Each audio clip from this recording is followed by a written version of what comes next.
Kwa wale wanatukana kwa messages my guy. Mimi naomba hizo comments, hizo messages muziki kwa comments man. Ndio watu waone venye ni mafala man.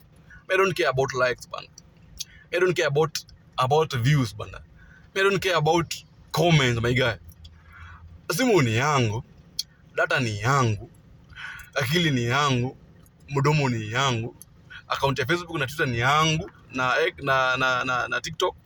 I do what I want my guy. Wewe sema tunategemea like yako na nategemea comment yako ndio sasa niishi.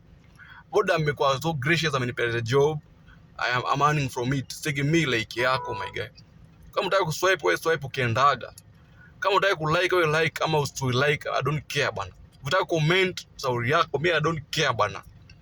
But point wangu ni two term na anything inaongelewa mbaya about against two term I must react.